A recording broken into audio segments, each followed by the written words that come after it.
Hello, this is EU Untangled with your favorite hosts, Victor Aguilar and Alex. Vic, I have to say, I'm really looking forward to this episode. EU Untangled's aim is to explain what's happening in the European Union despite all its complications. And today's guest is doing just that, but in a slightly different way. That's right. Our guest is none other than Fabio Mauri. He's a traveler, a photographer, an IT and communication consultant, but he's better known as the Director General of the European Commission's fictional, yet very impactful Director General for Memes, Satire, and Sober Fun, also known as DG Meme. Fabio started DG Meme in June 2018 to inform about EU topics while entertaining and making EU politics readable to citizens. In Fabio's own words, the European Union is like teenage sex. Everyone talks about it, but very few really know about it or how it works. And DigiMeme's work consists mostly of producing a staggering amount of witty, satirical memes, but not only. Fabio also has conducted interviews with key EU politicians, such as Margrethe Vestager, former executive vice president of the European Commission, and she's well known for challenging in court the anti-competitive practices of the big tech companies like Apple, Meta, and Google. And last year, in a fit that would make even well-established media outlets grin with envy, Fabio managed to chat with none other than, drumroll please, Ursula von der Leyen, President of the European Commission. And not only that, in 2019, DG Meme published its first book in a Kindle format, Brave Old Europe, or How I Stopped Worrying and Love the European Union. DG Meme has over 35,000 followers on Facebook, 45,000 on Instagram, and almost 125,000 on X, formerly known as Twitter. This is more followers than some official accounts of EU institutions or political parties. And, of course, almost as many as EU Untangled has. Almost. Pretty close. Fabio, Victor, and I met when we three were actually trainees in the European Commission back in 2016. And since then, two of us are still hoping to make a name of our own, whereas the third one has already left behind an indelible mark. This is what today's show is about. Memes, jokes, satire, and how to use fun to kickstart conversations about serious, sometimes boring stuff.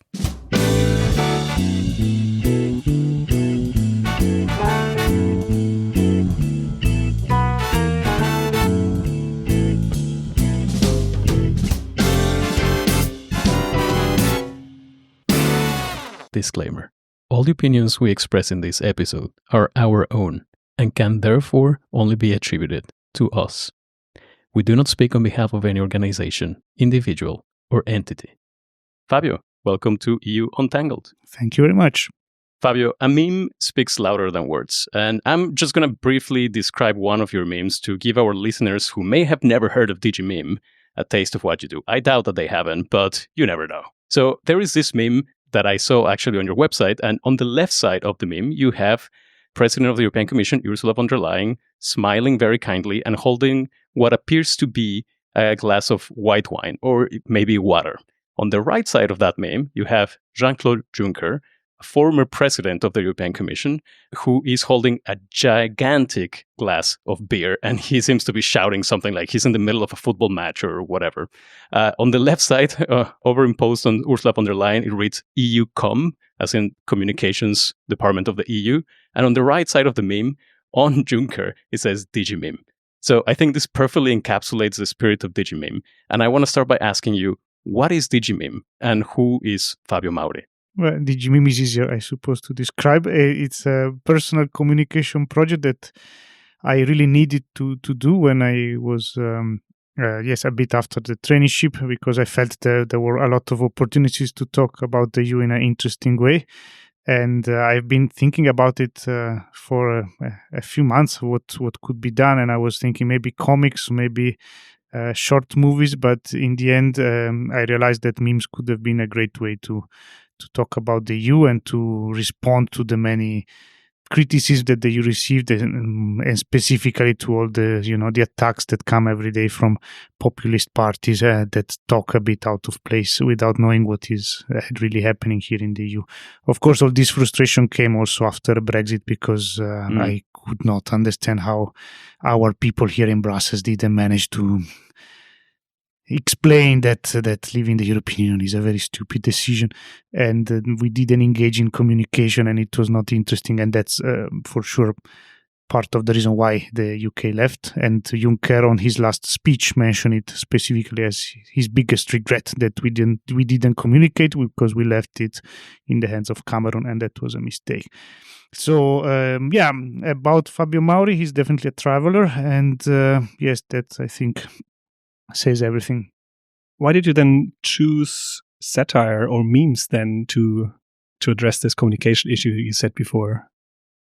Because everybody thinks that the European Union is boring and that we have no passion and no excitement here, and they have no idea how wrong they are, because behind every little useless press release that we publish, there have been at least 30 people polishing the commas and deciding we should use this verb, no, that other verb is better. So there is a lot of work that I understand to the regular citizen is very hard to see it and appreciate, but I think it's important to show that you can also laugh about it. And satire is not just humor. Satire is more than humor, because it also brings you to the level of being curious about what has been criticized there. So you have to be also informed, and this combines greatly with infotaining, which was also one of the aim of DG Meme. So making a type of communication that people are curious to find out more. So okay, he made fun about this, I'm laughing, but actually what does it mean? What is the Committee of the Regions, or what is that policy saying that has been referenced? Who is Martin Selmayr? This kind of stuff. And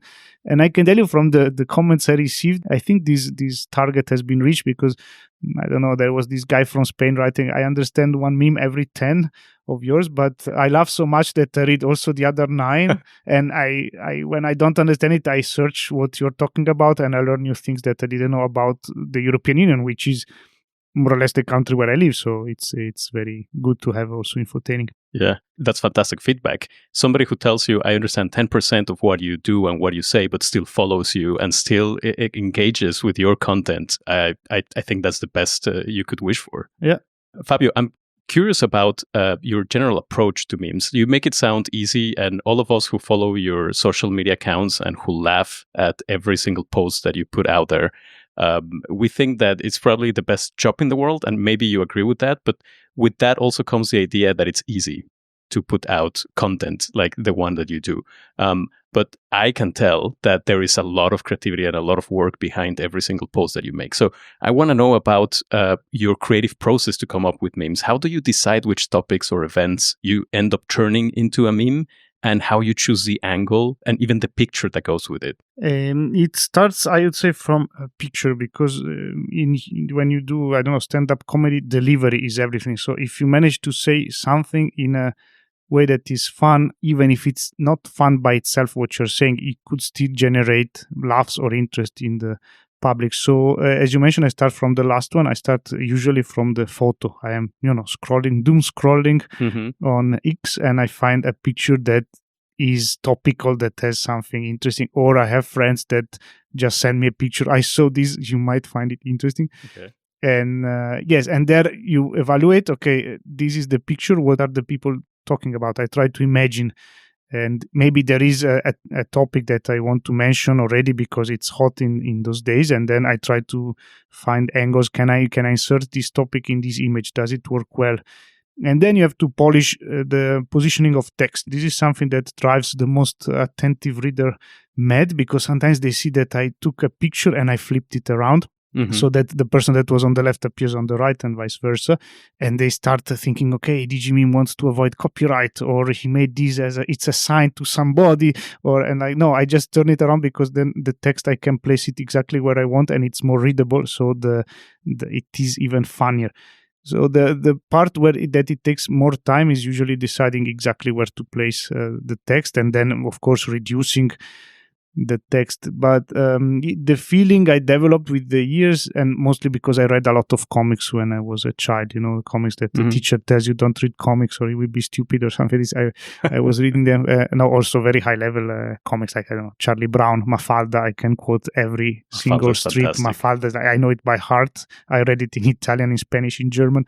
And so this gave me, I suppose, a certain ability to see the fun edge on even when I read a headline. So sometimes also it's headlines, not only images, but I'd say 70% of the cases, the meme starts from already seeing an image that you want to reference. Then if you see a headline, you might think, okay, this headline could be explained with that meme. And that's let's say the more regular meme, that is the one that referenced a well-known image taken from movies or from a certain situation. While when I use a picture of politicians and I add my headlines, that I don't think that would count as a meme. Is more like I don't know, something like cartoonist satire. Only I cannot draw very well, so I use a picture instead. Are you doing this like every day in the morning at 9 and then till 9:10, or is it like how do you create? How's your creative process over the day? Yeah, no routine. Sorry, this is still creativity. It's a hobby. I'd like to point out it's not a work, as Victor mentioned. So that I don't have a routine, but usually in the weekend I try to prepare as many memes as I can. If I see there are recurrent images or I know already which topics will be discussed, then I can already prepare it. Like usually Sunday morning, maybe I have 3-4 hours to prepare this. But, no specific routine. But of course, I try to publish it so that it posts at 8:30 or 9 in the morning, where I know my readers are still, waking up, and try to find motivation to go to work. And I know I can make them laugh, and this will make the day a bit easier to everybody. I wonder how much you need to know about the European Union in order to be able to crack a joke about it. Do you feel that you need to keep yourself constantly informed about what's going on? Yes, for sure. Keep reading journalists, and that was the beauty of Twitter. Now it's a bit more. I really dislike using X lately. It's so full of bots and it's so disgusting. But in the past, that was really great. And also, you have journalists putting some serious headlines, and you could retweet it and give it the fun twist. Yeah. And now this one, I don't do it anymore because I want to really spend the less time as possible on Twitter. But you have to be informed, and you always have to read political. Also, sometimes you want to be sure that you really got the details right, so you have to double check your sources in the most political cases. Let's talk about your audience. I'm curious as to whether the people that follow you on social media are mostly EU aficionados, as in people who are already invested in the European Union and also know enough about it in order to understand your memes? Or do you feel that your audience is larger than that, and that you're reaching out also to people that might not know so much about the European Union institutions? It is definitely larger than just EU bubble. It really reaches, I think, everywhere in the European Union, every country, which is great. Of course, we are still talking about educated people that have an understanding of basic functioning of the EU or the players of the EU. So unfortunately, I don't expect to reach the supporters of whatever extreme right party we might have. But yeah, I mean, I go home, I talk to my cousin in Milan, and she says, "But you know that 3 of my friends follow your page, and they ask me like if they know you." So it really broke the bubble, and it reached the European public sphere. So, and I must say, I don't know many, whatever, it's not a media outlet, but let's say many creative outlets that have that kind of reach, that if I post something, I know it's been seen from Romania to Portugal, from Sweden to Malta. It's what really gives me motivation to keep doing these memes every day. Do you remember any memorable reactions or interactions you have with your audience? Like something, or what are the interactions you have with your audience? Maybe to start from that. Well, the most fun one is when Vestager commented on a meme, and for me that was a beautiful moment. And because of that, then I dared to write her on Twitter directly if I could interview her. And it was a Saturday at 5 p.m. and at 7 p.m. she already answered that she loves my page, and yes, I could set up the interview with her assistant. And I was like, wow! So that interaction is really the most positive I have. Then, of course, there are a lot of very negative interactions. And from bots or extreme advocate of political correctness. Satire is annoying for many people. Maybe you do something well if everybody hates you. If the extremes hate you, usually you are doing something right. I agree. Fabio, what is your favorite meme of all the memes that you have ever The created? one I will do tomorrow. Yeah, let's say like this. I still hope I can. If I had already, the favorite, if I thought already I reached an optimum, I would probably lose motivation. And I still hope that there can still be more and more fun to come. But if we're talking about, I don't know, reactions, I love the one. There is this picture of Olaf Scholz in front of a tank. And my caption is like, a man stands in front of a tank, so it will not be sent to Ukraine. And that had like, I don't know, millions views and like, I don't know, 100,000 shares. It was really powerful. So that would be the first one that comes to mind. Let's talk about your impact. DigiMeme has almost twice as many Instagram followers as the European Commission's Directorate General for Communication, Networks, Content and Technology, also known as DigiConnect. And just to give you an idea, they have 26,000 followers on Instagram, whereas you have almost double that number. You also have more followers than the European People's Party. Did you expect this kind of success when you started DigiMeme? No, in numbers, probably not. The moment I uttered the word DigiMeme for the first time, I remember I was in a bar and I was complaining how disappointing our communication was, specifically for the EU elections 2019. And then she told me, but why don't you do something? You're criticizing, do something. I was like, what can I do?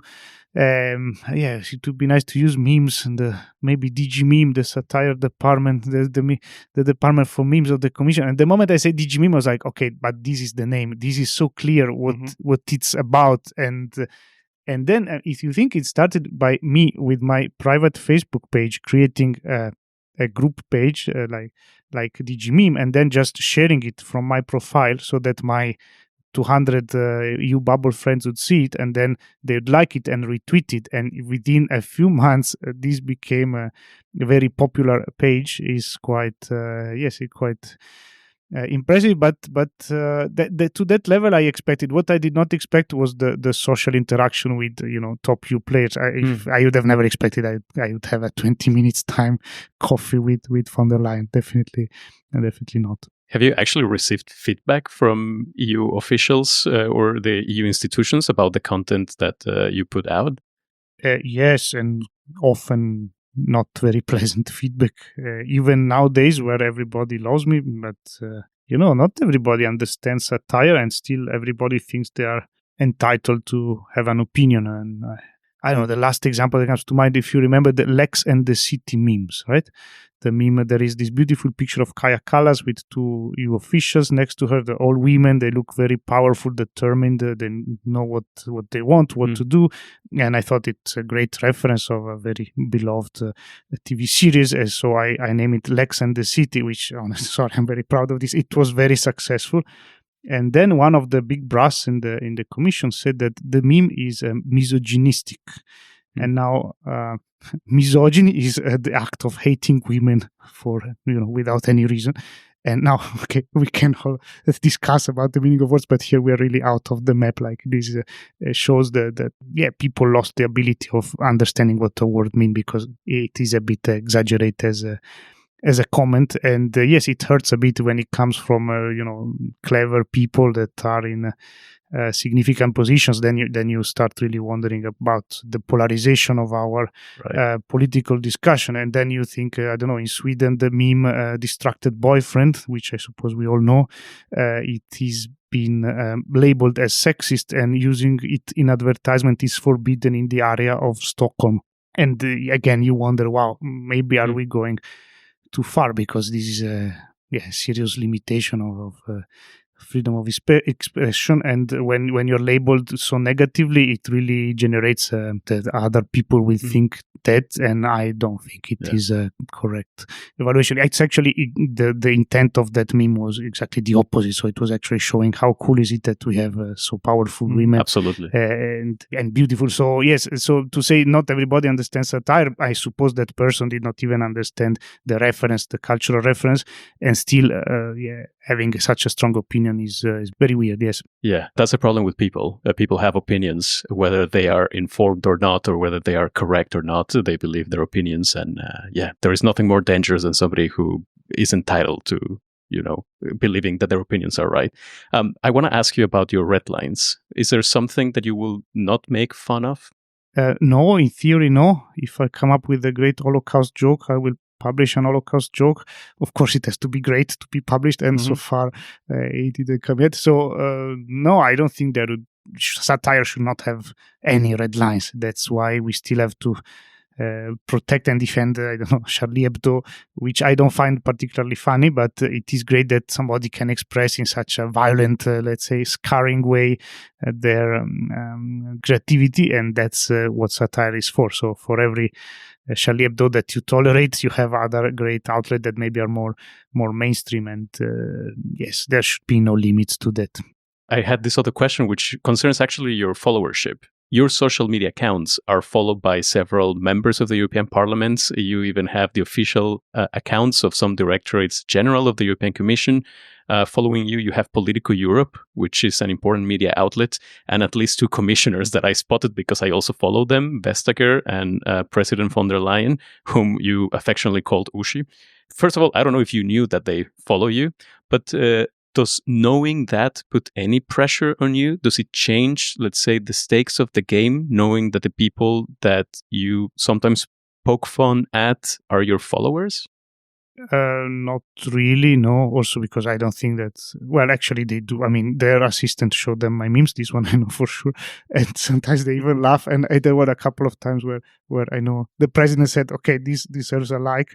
That's good. So that's quite good. No, it doesn't really change. Let's say by being more and more involved and knowing what happens in the bubble, maybe sometimes I have a better understanding of certain issues. So maybe a meme I would have published 2 years ago, now because I understand the complexity of the issue and why certain things cannot happen, then maybe I would have not published it today. But this is just about gathering a bit more understanding on the subtleties and behind the scene of decisions. But otherwise, no, it doesn't really impact. No, otherwise you risk to overthink stuff, and memes should be natural somehow. They should be genuine. So if you start worrying too much, oh my God, but that person might read this, then this will hinder the creative process. Yeah, it's also reassuring to know that our political leadership still has the capacity to laugh, including at their own selves. Yes, it is refreshing, yes. If we're talking of political creatures, I would say they're more inclined to laugh. And even people that you don't expect to laugh, for example, my big love, Dombrovskis, like when you meet him in person, you realize actually he's fun and he laughs, and he has a very cheerful smile too. So this is, yes, this is beautiful. I'm sure Lukashenko is not a person that laughs about memes about himself. So again, it's great to be in a democracy. Yeah. Were you ever approached by somebody, maybe since you have so many followers also in the political realm, that somebody kind of like gives you some information? Constantly. Yeah, okay. But then you have to decide like what to post about and not what to post about, no? Yes, of course. Also, you have to understand why did they send you that information, because usually there's always a reason, and that's why I think of the stuff I know, I publish maybe 10% as any person that is informed, because then you understand, okay, they sent you that because they want to discredit that. I don't know. Even you have DG sending you stuff. Did you see a person writing you out? Did you see that DG that published this? How fun it is. And then, okay, yeah, it is weird what they publish. And then you go checking who is the person who sent the information, and you find out, okay, it's from another DG. And then you find out, I don't know, there is some discussion going on, and there is an interest in pointing out what the other DG did wrong. And then you don't want to play in this game because you have to be impartial. And so then you choose not to publish anything that points out the fun mistake that they did. So, yeah, that sounds very responsible to me of you. And I want to ask you, what impact you think that your memes, the 10% that you actually do publish of everything, that comes your way, what impact do you think that your memes have on the public perception of the EU? Is it positive, negative? Maybe you think there is no impact? What's the balance in your opinion? I know impact for sure. There is a lot of impact. I mean, the last the video I posted when the Baltic states disconnected from the Russian electricity grid. That video was 3 days ago. 3 days ago. It's more than 1 million views, and there are thousands of comments. So it has an impact. I think in the end, gives a positive light to the EU. Obviously, I am absolutely pro-European, and I can only wish to our union to thrive and become better and better. Of course, if you love something, you also have to criticize it in the same way that I know parents have to criticize their children. And yes, I really was disappointed with our communication, and it was needed that somebody try to offer alternatives. And yes, when I was in a meeting and I heard people saying, okay, but this is so bad that if we publish it, we're going to end up on DG Meme, I realized, yes, there is an impact that my page had. And of course, then you see also the polarization of the comments. I think most of them are bots. When I see Russian and Hungarian bots commenting negatively or insulting, I understand I made a good meme. So for me, it's a medal. And the best is seeing, I think, people, they're real people, because the comment is very elaborate, that they comment on every meme insulting in a subtle way or criticizing, and then I mute these people and I think they're still commenting. And they don't even reach me. It's a very also beautiful thing. Actually, one of your original aims was to, and I'm going to quote you here, constructively criticize the state, that means serious, old-fashioned, boring, the state communication style of the European Union institutions by showing the success of a different, more modern approach. And since you started DG Meme back in 2018, the EU's communication strategy has actually evolved. It has changed. And now both the European Commission and the European Parliament, they rely more on social media. There are more videos out there. There are more jokes. And yes, there are even memes. Do you think that you have contributed to that? Is DG Meme getting any competition? Yes, I contributed to that. Obviously, if somebody will ever write the history of EU communication, I'm pretty sure DG Meme will have maybe not a chapter, but definitely a few paragraphs. The day that Politico interviewed me, I was still hiding my name. It was, I think, November 2018.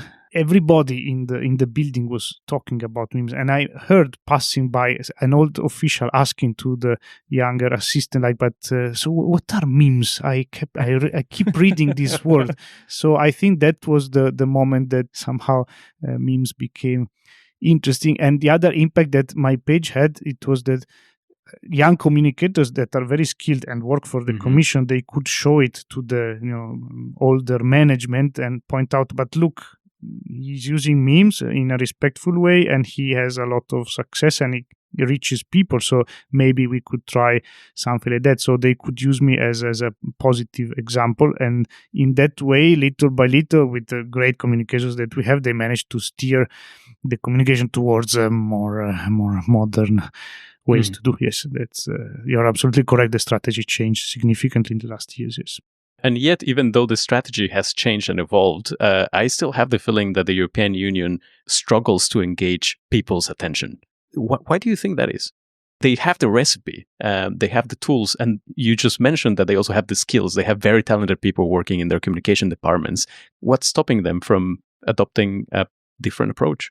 Well, a lack of strategy and a lack of courage, braveness, call it as you want. Don't forget that these people that are then in managing position, they have to consider their career, and maybe in 5 years they're going to be in a completely different position. They're not there because they necessarily love communication. Some of them for sure, but some others they are just put there. Yeah? So you're like, why should I risk to do a too bold communication and then it might backfire? I'd rather keep doing what my previous boss was doing, so I play it safe. That would be my first answer. Also, again, when you take a communication decision, I mean, for me it's easy. I'm one person. Maybe I ask a few friends just to be sure that I'm not saying anything stupid. But when you take a communication decision at a commission level, it means that everybody has to be more or less agree. And the commission represents a variety of sensitivities that are expressed by political parties. And as such, they will never be able to answer as boldly as I do to, I don't know, whatever stupid tweet or ban posts, because they still have to respect the party that is representing the European Parliament, that is the party of Orban. So because of that, they cannot use, and I will never recommend to use the same approach as I do, because again, this is my private communication project and they are an institution. An institution has to be respectful, has to be always attentive and political correct to a certain extent. I think there is a margin that has not been crossed yet where they could put a bit more a bit more effort, a bit more bravery. But then you see this one depends really on the single person that is brave or not and decides, okay, let's risk it with inviting DG Meme to talk. So I'm thinking the Czech representation that invited me to many events to speak, and they really gave me the floor for 1 hour, and they didn't even ask the slides ahead. And they let me speak about the use. So maybe I said something that they might disagree with. I made jokes that might be inappropriate to them, but the audience that were real citizens, they had a lot of fun, and the feedback were great. Other reps, when I approached them and I proposed something like an event similar to that, they said no, because the head of rep has a different view and more conservative and maybe more caring about the career rather than caring about reaching citizens. So these are the dichotomy of the problem. Would you think that the EU could improve its communication by learning from you somehow? I think they see what I do and they can re-elaborate it in their way. There is nothing now. Again, I make memes. It's not like I'm a deep communication strategist. For me, it's like I'm doing art. It's my way to express my sometimes frustration or my joy or my emotions or my doubts about a specific topic. Now, I don't think I'm the person that is going to solve the EU communication problems, but it is definitely a good reference to have to understand how you can approach problems and why we need to find ways to simplify the communication that we want to push through, because that's what a meme does in really few words, and for me, in my case, really as few words as possible. So sometimes I see that the text goes on 3 lines and I keep thinking, okay, how can I restructure the sentence so that it's only 2 lines, because 3 lines is too much. So being this clarity and this simplicity in the communication is fundamental to reach people, because people nowadays don't have time, and you cannot expect that somebody who has been working 8 hours a day has then time to read your press release, right? So you need to find ways to simplify it. I mean, even professionals are happy, I think, about simple language, no? Because sometimes I feel like the European institutions, they have this Euro talk, like this way of expressing themselves using some kind of words and using some acronyms, then using some typical phrases. We actually made an episode once about that, like, breaking the silos and synergies and, these typical words, where I feel like, why is nobody internally just saying, cut the crap and just make it a bit more straightforward? Yeah, the risk is if you start cutting it, then eventually you're left with a blank message. And this is, you have a lot to do with academia. So you know that at a certain level, developing a jargon is everything that makes you different from just hobbyists. So you develop a language which is so complex, and by itself it doesn't add anything to the conversation, but because you know the difference between disinformation, misinformation, and all the variation of this, then you are the expert of the topic, even if for the regular citizen this doesn't mean anything. So the jargon that we develop is really to make it look like we are saying something, but in the end sometimes there is really nothing to say. And this, you see it when you befriend some translator at the council, for example, you have to translate. And in English, it's easy to bullshit a lot. But if you're speaking French, which is a bit more to the point, then they have no idea, how do we translate this very long sentence of, efficiency, synergy, resilience, and then you have to turn it into French. It takes a lot of effort. So yeah, that's funny, of course. Or the other way around. I've witnessed debates in the European Parliament. If you're listening to the English version, when, let's say, a Spanish speaker is on stage, you hear the actual speaker talk for maybe a minute, and then the translator summarizes that in one sentence, and you feel like you got the entire message, no problem. Yeah. Fabio, what are your future plans for DigiMeme? You've done so much, but where are you going next? I still hope I can make some epic short videos to explain inner functionings of the European Union. Unfortunately, for that, you need to have the right actors, the right location, the right script, a good camera. So it's still a dream, but I don't know when I will achieve that. Otherwise, for personal initiatives, I hope I can interview more and more interesting EU politicians, especially Kaja Kallas and Kubilius, and some cool MEPs. So stay tuned. I think it will happen. At least I've been promised. So I hope in the next months there will be this occasion that will be really, really cool for me. Kaja Kallas, Andrius Kubilius. I'm sure you are among our listeners. So if you're listening to this episode, please don't forget Fabio's invitation to an interview. We are already in touch, but thank you. Always a step ahead, Fabio. Always a step ahead. Fabio, thank you for coming to the show and for making EU politics and policies sexy again. My pleasure. Thank you for your podcast. We need more of them. Thank you.